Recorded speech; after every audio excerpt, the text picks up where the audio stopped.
Good afternoon, everyone, and welcome to our discussion today. We are here to talk about a question that many schools and parents are thinking about. Should junk food be banned from school cafeterias? This is an important topic because it involves our students' health, their ability to learn well in school, and the rules we set within our schools.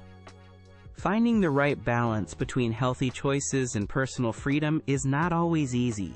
Today, we have two guests with different views on this subject. First, we have Dr. Sarah Jenkins, a school nurse and nutritionist who believes that banning junk food is the right step. Welcome, Dr. Jenkins. Thank you for having me, Mr. Chen. And second, we have Mr. Tom Allen, a parent and member of the local school board, who thinks a complete ban might not be the best solution. Welcome, Mr. Allen. Thank you, Mr. Chen. It's good to be here. Our discussion today will follow a simple format. First, Dr. Jenkins and Mr. Allen will each give an opening statement explaining their position. After that, we will have a discussion where they can respond to each other's points. Finally, they will each give a short closing statement. Let's begin with the opening statements. Dr. Jenkins, would you please start? Thank you, Mr. Chen. I am here today because I strongly believe that we must ban junk food from our school cafeterias. My reasons are based on the health and well-being of our students. First, and most importantly, junk food is simply unhealthy. It is typically high in sugar, unhealthy fats, salt, and calories, but low in important nutrients like vitamins and minerals. Eating these foods regularly contributes to serious health problems. We see increasing rates of childhood obesity, which can lead to type 2 diabetes, heart problems, and other issues later in life. Think about sugary drinks, candy bars, chips, and pastries. They provide very little nutritional value. High sugar intake is also terrible for dental health, causing cavities. My second point is about learning. What students eat directly affects their ability to concentrate and learn in the classroom. Junk food, especially sugary items, gives a quick burst of energy followed by a crash. This makes students feel tired, restless, and unable to focus on their lessons. How can we expect students to perform well academically if their bodies and brains are not properly fueled? Providing healthy food options supports better attention spans and cognitive function. Third, schools have a responsibility to teach and promote healthy habits. Children spend a large part of their day at school. The school environment should support the health messages we teach. It is confusing for students if we teach them about healthy eating in class, but then offer unhealthy choices in the cafeteria. We need to create a consistent environment where the healthy choice is the easy choice. By removing junk food, we are not just taking away bad options. We are actively creating a healthier space that helps students develop lifelong positive eating habits. Some might argue about choice, but young people, especially younger students, need guidance to make healthy decisions. In conclusion, banning junk food from school cafeterias is a necessary step to protect student health, improve learning outcomes, and fulfill our duty to guide children towards a healthy future. It sends a clear message that we prioritize their well-being above all else. Thank you, Dr. Jenkins, for clearly explaining your position and the reasons behind it. Now, let's hear the opening statement from Mr. Tom Allen. Mr. Allen, please share your perspective. Thank you, Mr. Chen, and thank you, Dr. Jenkins, for your points. While I absolutely agree that student health is very important, I do not believe that a complete ban on all junk food in cafeterias is the best approach. My main concern is about teaching students responsibility and how to make choices. Life outside of school is full of choices, including unhealthy food options. If we completely remove these choices from the school environment, are we truly preparing students for the real world? I believe it's more effective to teach students about nutrition, moderation, and how to make informed decisions for themselves, rather than simply forbidding certain foods. A ban takes away the opportunity for students to practice making these choices in a relatively controlled environment, with guidance available. Secondly, let's consider the practical side. How effective would a ban really be? Students can often bring food from home or buy snacks outside of school grounds. A ban in the cafeteria might just push the consumption of junk food elsewhere, making it harder to monitor and potentially creating a forbidden fruit effect, making these items even more desirable. Enforcing such a ban could also be difficult and require extra resources. Third, we need to think about the financial aspect for some schools. Cafeteria sales, including some popular junk food items, sometimes help fund school programs or keep the prices of healthier meals lower. Removing these items completely could create budget problems that might affect other important areas or lead to higher prices for all cafeteria food. While health is paramount, we need realistic solutions that don't negatively impact other parts of the school system. Finally, I believe the focus should be strongly on education and providing attractive, affordable, healthy options. Let's improve nutrition education, make healthy foods taste great and look appealing, and perhaps subsidize the cost of fruits, vegetables, and water. A complete ban might also make students feel restricted and unhappy, potentially leading to negative feelings about school policies in general. In summary, instead of a total ban, I advocate for a balanced approach. Prioritize strong nutrition education, improve healthy offerings, and allow limited, controlled access to less healthy options, teaching students moderation and choice. Education and balance, in my view, are more sustainable and effective in the long run than prohibition. Thank you, Mr. Allen, for presenting your arguments. We now have two clear, opposing viewpoints. Dr. Jenkins emphasizes the health risks and the school's duty to create a healthy environment, while Mr. Allen highlights the importance of choice, education, and practical challenges. Let's move into our discussion section. Dr. Jenkins, Mr. Allen raises the point about teaching choice. He suggests that banning junk food prevents students from learning to make responsible decisions. How do you respond to that? I understand Mr. Allen's point about choice, but I believe it's applied incorrectly here, especially for younger students. Children and even teenagers are still developing their decision-making skills. Their choices are heavily influenced by availability, marketing, and peer pressure. The food industry spends billions marketing unhealthy products directly to children. Schools should be a safe space, protected from these commercial pressures. It's not about denying choice forever. It's about providing an environment that supports health during crucial developmental years. We guide children in many areas. We require them to attend class, do homework, follow safety rules. Guiding their nutrition at school is just as important. Learning about choice can happen through education, discussing food labels, and making choices among healthy options. Regarding the practical point that students might bring junk food from home, yes, that might happen, but that doesn't mean the school should actively provide and sell unhealthy food. The school sets the standard.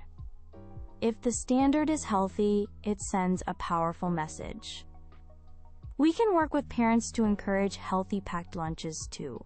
And about funding, student health cannot be compromised for profit.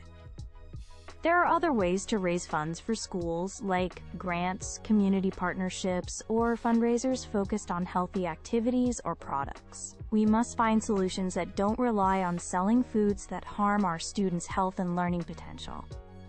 The long-term costs of poor health are far greater than any short-term cafeteria profits. Thank you, Dr. Jenkins.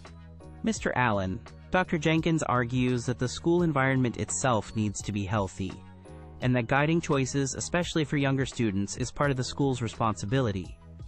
She also suggests health should be prioritized over potential funding issues. What is your reaction? I certainly agree that the school environment should promote health, and guiding students is important. My disagreement is with the method, the total ban. Dr. Jenkins says choice can be learned among healthy options, and that's true to an extent. But learning moderation often involves learning how to handle less healthy choices occasionally. If students never encounter these foods in a setting where they can learn to manage them, say having a small treat once a week, they might struggle more when faced with unlimited access outside school. It's about balance. Perhaps instead of a total ban, we could have very strict nutritional standards. For most foods, but allow one or two less healthy, popular items in small portions, maybe only on certain days. This acknowledges student preferences while still heavily promoting healthy eating. Regarding the practicalities, Dr. Jenkins dismisses the funding issue, but for some schools, it's a real challenge. Finding alternative funding takes time and effort and might not fully replace the lost income immediately. We need to consider the immediate impact on cafeteria services or other programs if that funding disappears overnight due to a ban. And while schools shouldn't rely on selling unhealthy food, the reality is that some currently do. A gradual transition, focusing first on eliminating the worst offenders and improving healthy options, might be more practical than an immediate, total ban. The goal is shared, healthier students, but I believe a less extreme, more education-focused path is more likely to succeed without causing other problems. This brings us to the role of education versus regulation. Dr. Jenkins, Mr. Allen emphasizes education and a balanced approach. Is education alone, perhaps with better healthy options, not enough? Why is the ban essential in your view? Education is absolutely crucial, I agree. We must teach students about nutrition, reading food labels, and understanding how food affects their bodies. However, education works best when the environment supports the lessons being taught. It's very difficult to teach children to make healthy choices when they are surrounded by tempting, easily available, unhealthy options, especially right there in the school cafeteria. It sends a mixed message. It's like teaching about the dangers of smoking while selling cigarettes down the hall. The ban creates the supportive environment needed for the education to be effective. It makes the healthy choice the default choice during school hours. Mr. Allen suggests moderation, perhaps allowing some items occasionally. While that sounds reasonable, it can be complicated to manage. Which items? How often? Who decides? It can also create loopholes. A clear ban is simpler and sends a stronger message about health priorities. And healthy food can be popular. We need to be creative. Well-prepared meals with fresh ingredients, fruit smoothies, yogurt parfaits, whole grain pizzas with vegetable toppings. These can be appealing to students if done right. Let's put our energy into making healthy food delicious and exciting, rather than trying to manage the presence of unhealthy food. Mr. Allen, you advocate for alternatives to a ban. Dr. Jenkins argues a ban simplifies the message and creates the necessary environment. Could you elaborate on the specific actions beyond just education that you think schools should prioritize if they don't implement a ban? Certainly. There are many positive steps schools can take. First, significantly enhance nutrition education, making it practical and engaging. Cooking classes, school gardens, taste tests for healthy foods. Second, make healthy options much more attractive and affordable. This means improving the quality and taste of meals made with fresh ingredients. Offer free water stations everywhere. Make fruits and salads cheaper, maybe even subsidized. Third, involve parents. Offer workshops for parents on packing healthy lunches and promoting healthy eating at home. Consistent messages between home and school are powerful. Fourth, if we don't ban completely, we can set very high nutritional standards for everything sold. This would naturally eliminate the worst offenders. Very sugary drinks, deep-fried items, candy with no nutritional value. Perhaps allow only items that meet certain criteria for sugar, fat, and nutrient content. This is a form of regulation, but stops short of a total ban on anything perceived as a treat. We could also explore the quote, junk food Friday idea Dr. Jenkins mentioned, but perhaps limit it to one specific, less unhealthy treat option, rather than a free-for-all. The key is a multifaceted approach. Educate, improve healthy options, set high standards, involve parents, and teach moderation, rather than relying solely on prohibition. Thank you both for that detailed discussion. We are nearing the end of our time, so let's move to closing statements. Each of you will have about 2 minutes to summarize your key points. Mr. Allen, would you like to give your closing statement first? Thank you, Mr. Chen. Throughout this discussion, I hope I've made it clear that my opposition to a complete ban doesn't come from a lack of concern for student health. Health is incredibly important. However, I believe a total ban is an overly simplistic solution to a complex problem.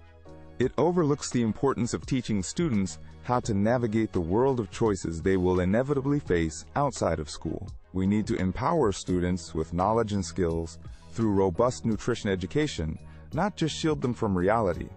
Furthermore, we must consider the practical challenges.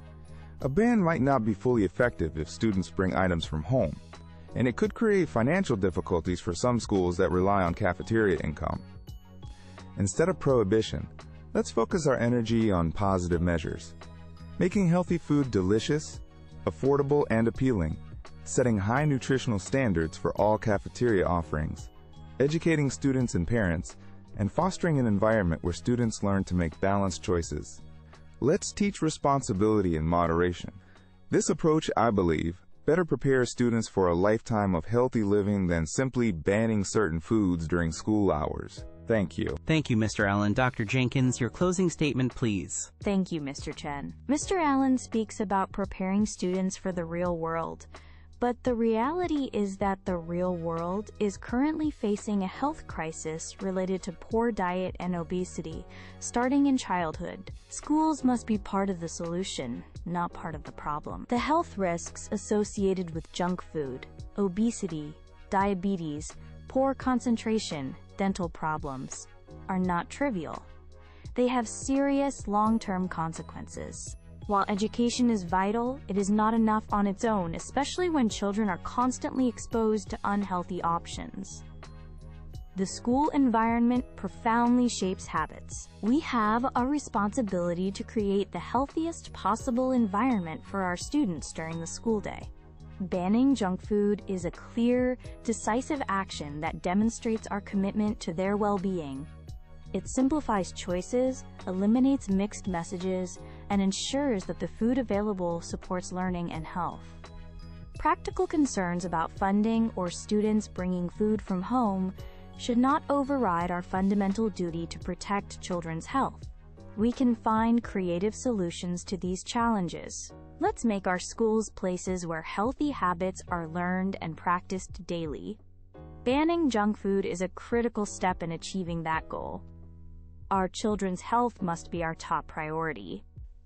Thank you. Thank you, Dr. Jenkins, and thank you, Mr. Allen, for a thoughtful and informative debate. You have both presented strong arguments for your positions. Dr. Jenkins argued strongly for a ban, emphasizing the health imperative and the school's duty to create a supportive environment.